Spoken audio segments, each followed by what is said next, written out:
मान्यवर 6 साल से करीब 6.5 साल से मणिपुर में भारतीय जनता पार्टी की सरकार है। मणिपुर में भारतीय जनता पार्टी सरकार बनी तब से 3 मई तक एक भी दिन कर्फ्यू नहीं डालना पड़ा। मैं मेरी बात आग्रह के साथ कहना चाहता हूं। मणिपुर में भारतीय जनता पार्टी की सरकार के 6 साल पूरे हो गए। 6 साल में मणिपुर में एक भी दिन कर्फ्यू नहीं डालना पड़ा। मणिपुर के अंदर एक भी दिन बंद नहीं रहा। मणिपुर के अंदर एक भी दिन ब्लॉकेड नहीं हुआ और उग्रवादी हिंसा लगभग समाप्त हो गई। ये 6 साल का भारतीय जनता पार्टी के शासन का इतिहास था।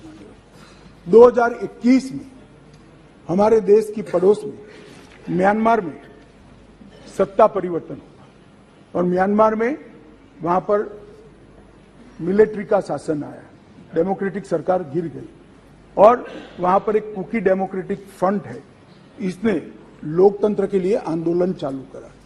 जब कुकी डेमोक्रेटिक फ्रंट ने लोकतंत्र के लिए आंदोलन चालू करा, वहां की मिलिट्री शासन ने इन पर कड़ाई करना शुरू की, दबिश बनाना शुरू की और चूंकि म्यांमार की बॉर्डर फ्री बॉर्डर है मान्यवर, वहां फेंसिंग नहीं है और आज से नहीं, आजाद हुए तब से नहीं है, फेंसिंग नहीं है, तो बहुत बड़ी मात्रा में मिजोरम और मणिपुर के अंदर कुकी भाइयों का वहां शरणार्थी नाते यहां आना शुरू हुआ। मैं इसलिए कहना चाहता हूं मान्यवर, क्योंकि उनका झगड़ा मणिपुर की मिलिट्री से था और दबिश शुरू हुई इसलिए आया। अरे म्यांमार की मिलिट्री से था और दबिश शुरू हुई इसलिए वो यहां पर आए। मान्यवर, हजारों की संख्या में कुकीज आदिवासी भाई यहां आना शुरू हो गए और परिवार बसने लगे। कहां बसेंगे?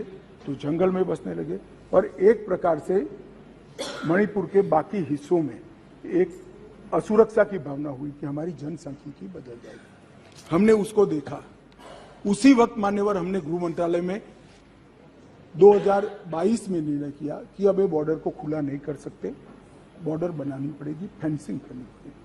हमने 10 किलोमीटर फेंसिंग पूरी कर दी है, 60 किलोमीटर का काम चालू है और 600 किलोमीटर का सर्वे चालू है।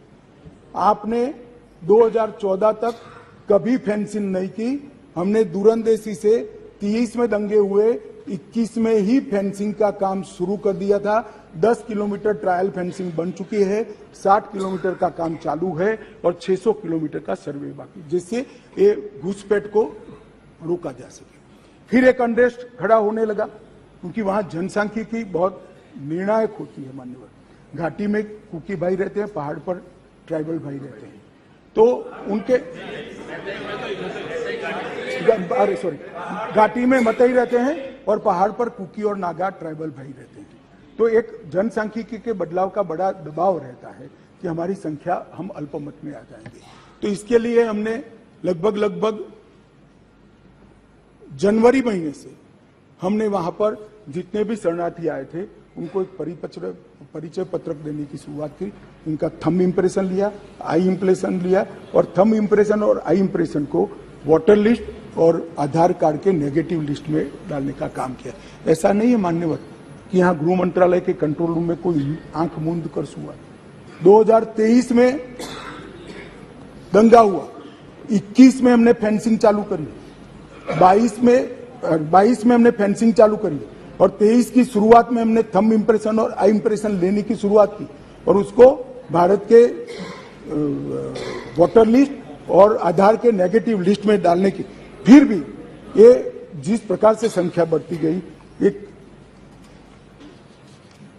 असुरक्षा की भावना मतई लोगों में फैलती गई मान्यवर, ये जो वहां पर एक फ्री रेजिम है, नेपाल की तरह वहां पासपोर्ट नहीं चाहिए। अब ये मत कहना है कि हमने क्यों नहीं करा, 1968 से करा हुआ है भाई।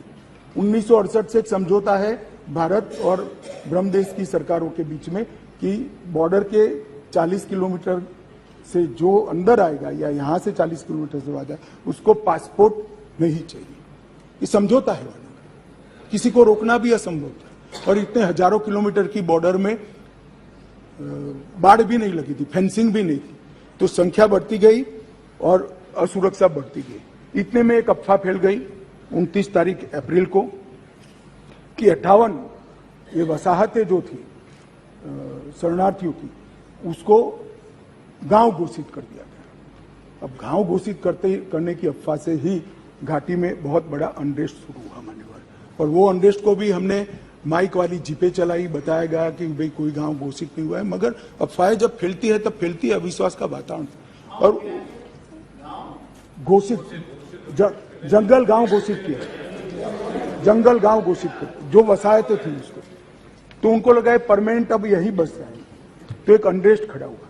उसके बाद में आग में तेल डालने का काम हाईकोर्ट मणिपुर के अप्रैल महीने में आए हुए एक फैसले ने कहा, जिसने सालों से पड़ी हुई एक लंबित पिटीशन को अचानक चलाया।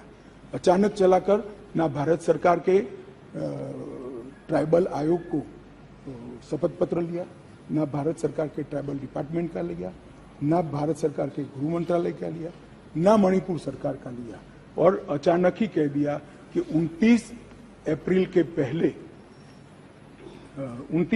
पहले इस मतई जाति को ट्राइबल घोषित कर दी गई। इससे पहाड़ पर बहुत बड़ा अनरेस्ट हुआ, ट्राइबलों में बड़ा अनरेस्ट हुआ कि अब मतई ट्राइबल बन जाएंगे तो हमारी नौकरियों में स्पर्धा का भाव होता है, और स्वाभाविक है एक कोई कानूनी प्रक्रिया के बगैर एक ऑर्डर कर दिया गया, जिसके कारण ऊपर भी, नीचे ऑलरेडी अनरेस्ट चालू था, ऊपर भी अनरेस्ट हुआ, और 3 तारीख को एक रोली के अंदर एक क्लैश हो गया माने, और क्लैश होने के बाद दंगे चालू हुए जो अब तक अशांत परिस्थिति को बनाए हुए हैं।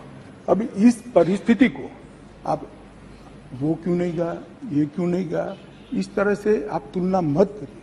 ये परिस्थिति जन्य दंगे है मान्यवर। मैं आगे भी कहना चाहता हूँ, इसके साथ एक बहुत बड़ी बात दूसरी भी हुई है कि वहाँ मिलिट्री का शासन आने के बाद थोड़ी ढिलास आ गई है, और नारकोटिक्स का भी बहुत बड़ी तस्करी म्यांमार की ओर से मणिपुर की ओर हुई है। इसके व्यापार से भी बहुत बड़ा अनरेस्ट हुआ है, मगर जो क्लिंचिंग चीज थी वो कोर्ट का जजमेंट थी, उसकी अंतिम तारीख 29 मई थी, और इसके विरोध में एक जुलूस निकला।